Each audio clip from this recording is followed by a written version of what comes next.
ॐ पयः पृथिव्यां पय ओखधिखोपयो दिव्यन्तरिक्षे पयोधाः पयस्वतीः प्रदिशः सन्तु मह्यं कामधेनुसमुद्भूतं सर्वेषां जीवनं परं पावनं यज्ञहेतुश्च पयः स्नानाय गृह्यताम्।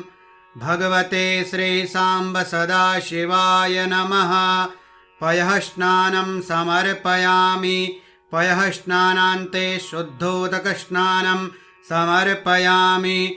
शुद्धोदकस्नानान्ते आचमनीयं जलं समर्पयामि।